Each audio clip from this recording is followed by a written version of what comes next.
Welcome to 99 TV. నేను బ్రహ్మనాయుడు. క్యాబినెట్లో కుర్చీలాట, కొత్త ఏడాదిలో మార్పులు చేర్పులు. 2024 జూన్లో కూటమి ప్రభుత్వం ఏర్పాటైంది.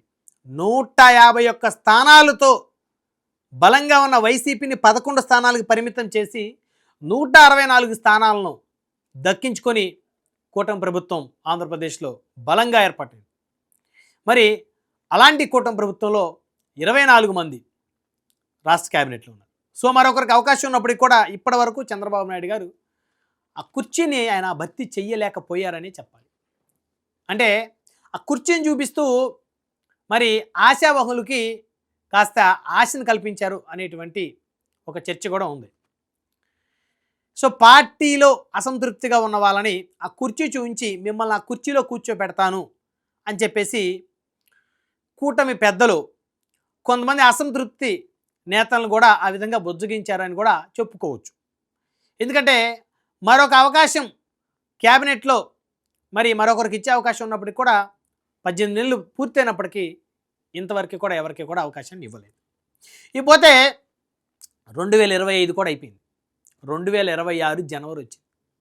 2026 జూన్కి కూటమి ప్రభుత్వం ఏర్పాటై 2 సంవత్సరాలు పూర్తి చేసుకుని 3వ సంవత్సరంలోకి అడుగు పెడతారు. మరి కొంతమంది మంత్రుల మీద తీవ్రమైన ప్రజా వ్యతిరేకత ఉంది. మరికొంతమంది మంత్రులు డమ్మీలు అనేటువంటి ముద్ర ఉంది. మరి కొత్త వాళ్ళకి ఎక్కువ మందికి చంద్రబాబు నాయుడు గారి ప్రభుత్వం, పవన్ కళ్యాణ్ గారి ప్రభుత్వం అవకాశం ఇచ్చింది. సగానికి పైగా క్యాబినెట్లో కొత్త మంత్రులే ఉన్నారు. పాత వాళ్ళందరినీ కూడా మరి ఈ ప్రభుత్వం పక్కన పెట్టిందని చెప్పాలి. సీనియర్ ఎమ్మెల్యేలని పట్టించుకోలేదని చెప్పాలి. కొత్త వాళ్ళకి అవకాశం ఇస్తే యువ రక్తాన్ని ఎంకరేజ్ చేస్తే మరి భవిష్యత్తులో లోకేష్ గారికి కూడా కలిసి వస్తుందని అనుకున్నారేమో, కానీ చంద్రబాబు గారు మరి తెలుగుదేశంలో సీనియర్లందరినీ పక్కన పెట్టేశారు. ఎక్కడో అచ్చెన్నాయుడు గారు లాంటి ఒకరిద్దరిని, పయ్యావుల కేశవ్ గారు లాంటి వాళ్ళు మాత్రమే ఆదరించారు. కానీ మిగతా వాళ్ళందరూ కూడా మరి గొట్టిపాటి రవికుమార్ గారు చూసుకున్నా, ఒక డోలా బాల వీరాంజనేయ స్వామి గారిని చూసుకున్నా, హోమ్ మినిస్టర్ అనిత గారిని చూసుకున్నా, సో వాసంతి సుభాష్ గారిని చూసుకున్నా, ఇలా అందరూ కూడా కొత్త వాళ్ళకే చంద్రబాబు నాయుడు గారు అవకాశం ఇచ్చారు. సరే జనసేన అంటారా, మొదటిసారి ఆ పార్టీ నుంచి మరి 21 మంది గెలిచారు. గతంలో ఒక్కరే గెలిచారు కాబట్టి 19లో. సో అప్పుడు ఆయన కూడా వైసీపీకి వెళ్ళిపోయారు, రాపాక్ గారు. సో ఇప్పుడు 21 మంది గెలిచారు. సో అందరూ కొత్త వాళ్ళే అని అనుకోవాల్సింది జనసేన నుంచి. సరే నాదెళ్ల మనోహర్ గారు లాంటి వాళ్ళు ఎప్పుడో 2004, 2009లో కాంగ్రెస్ నుంచి ఎమ్మెల్యేలుగా గెలిచిన, ఆర్ఎన్ శ్రీనివాస్ గారు చిత్తూరు నుంచి గెలిచిన, మరి పులపర్తి రామాంజనేయులు గారు భీమవరం నుంచి గతంలో టీడీపీ నుంచి ఉన్నప్పుడు కూడా అదంతా పక్కన పెట్టేస్తే ఇప్పుడు జనసేన పార్టీలో ఫ్రెష్గా వాళ్ళు 21 మంది ఎమ్మెల్యేలు అనుకోవాలి. సో పవన్ కళ్యాణ్ గారు, నాదెళ్ల మనోహర్ గారు, కందులు దుర్గేష్ గారు, ముగ్గురు కూడా కొత్త వాళ్ళే. సో ఈసారి కూటమి ప్రభుత్వంలో కాస్త మార్పులు చేర్పులు జరుగుతున్నటువంటి చర్చ నడుస్తుంది. జనసేన పార్టీ నుంచి పవన్ కళ్యాణ్ గారు, నాదెళ్ల మనోహర్ గారు, అదేవిధంగా కందులు దుర్గేష్ గారి స్థానంలో మరొకరికి ఇస్తారనే చర్చ నడుస్తుంది. లేకపోతే జనసేనకి మరొక స్థానం కేటాయిస్తారు. సో నలుగురికి అవకాశాలు ఉంటాయి. ఆల్రెడీ నాగబాబు గారికి మరి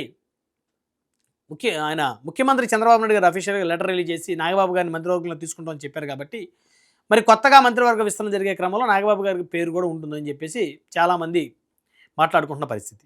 రాజకీయ వర్గాలు జోరుగా నడుస్తున్న చర్చ. సరే నాగబాబు గారికి అవకాశం ఇస్తే అప్పుడు జనసేన నుంచి నలుగురు మంత్రుల్లో ముగ్గురు కాపు సామాజిక వర్గం వారు అవుతారు. సో కాబట్టి కందులు దుర్గేష్ గారిని మరి ఆయన ప్లేస్లో మరి ఎవరికన్నా బీసీలకు కానీ ఎస్సీలకు కానీ అవకాశం ఇస్తారేమో సామాజిక సమీకరణలో భాగంగా అనేటువంటి చర్చ నడుస్తుంది. సో తెలుగుదేశంలో చూసుకుంటే మరి కొంతమంది కొత్తగా మంత్రులైన వాళ్ళు ప్రజా వ్యతిరేకత ఎదుర్కొన్న పరిస్థితి, వాళ్ళంతా స్పీడ్గా పనిచేయలేకపోతున్నారు అనేటువంటి ఆరోపణలు నేపథ్యంలో మరికొంతమందికి ఉద్వాసన పలికి వారి ప్లేస్లో కొత్త వాళ్ళని, సీనియర్లనే, ఎవరైతే సీనియర్ ఎమ్మెల్యేలు ఉన్నారో టీడీపీలో వాళ్ళని కూర్చోబెట్టాలి మంత్రివర్గంలో అనేటువంటి ఆలోచనలో కూడా చంద్రబాబు గారు ఉన్నారనేటువంటి చర్చ రాజకీయ వర్గాలు నడుస్తుంది. ఇక చాలామంది మంత్రులపై పలు రకాల ఆరోపణలు ఉన్నాయి. చాలామంది మంత్రులు అవినీతికి పాల్పడుతున్నారనే ఆరోపణలు ఉన్నాయి. చంద్రబాబు నాయుడు గారి వద్ద పూర్తి సమాచారం ఉంది, నివేదిక ఉంది. ఆయన దగ్గర నివేదిక లేకుండా ఆయన నోటి మాట ఏది చెప్పరు, డేటా పెట్టుకుని మాట్లాడతారు. కాబట్టి అవినీతి ఆరోపణ ఎదుర్కొన్న మంత్రులు ఖచ్చితంగా వారి కుర్చీలు ఖాళీ చేయాల్సినటువంటి సమయం దగ్గర పడింది. 2026 జూన్ నాటికి ప్రభుత్వం ఏర్పడే 2 సంవత్సరాలు పూర్తి 3వ సంవత్సరాలకు వెళ్తున్న తరుణంలో మార్పులు చేర్పులు జరిగే అవకాశం ఉంది. ఇక ప్రోగ్రెస్ రిపోర్ట్ ప్రకారమే పలువురికి ఉద్వాసన ఉంటుందనే చర్చ నడుస్తుంది. ఉగాదిలోపే కొత్త క్యాబినెట్ కొలువు తీరే అవకాశం ఉందనేటువంటి చర్చ నడుస్తుంది. ఎందుకంటే చాలామంది కొత్త వాళ్ళకి అవకాశం ఇచ్చినా వాళ్ళు అంత స్పీడ్గా వెళ్ళలేకపోతున్నారు.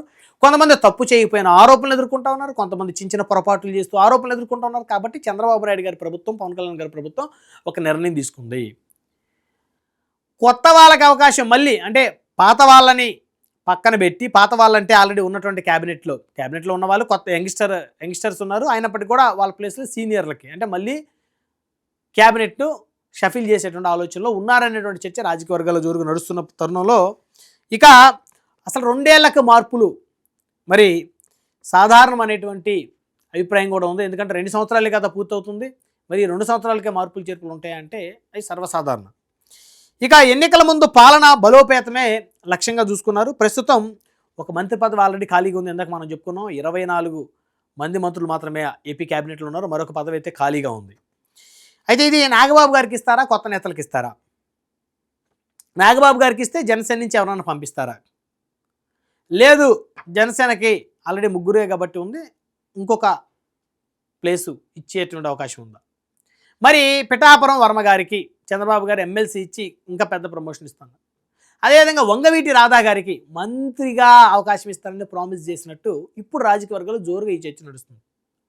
మరి ఇంకా చూసుకుంటే మరి కొంతమంది దేవినేని ఉమామహేశ్వరరావు గారు లాంటి వాళ్ళు, ఇంకొంతమంది బీసీ నాయకులు, ఇంకొంతమంది ఎస్సీ నాయకులు, ఇంకొంతమంది మైనార్టీ వర్గం వారు, ఇలా చాలామందికి చంద్రబాబు నాయుడు గారు ప్రామిస్ చేసినట్టు ఓ చర్చ కూడా నడుస్తుంది.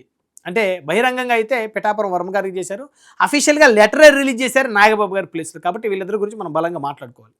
ఇక రిమైనింగ్ వంగవీటి రాధా గారు, ఎందుకంటే వాళ్ళ నాన్నగారికి ఉన్నటువంటి ఆ చరిష్మా రాష్ట్రంలో అందరూ తెలిసింది. ఆయన బలమైనటువంటి వర్గానికి చెందినటువంటి నాయకుడిగా రాధా గారు కూడా ఎస్టాబ్లిష్ అయ్యారు. గతంలో ఎమ్మెల్యేగా పనిచేశారు, 2 సార్లు మళ్ళీ ఓటమి చెందారు, ఒకసారి ఎమ్మెల్యేగా గెలిచారు.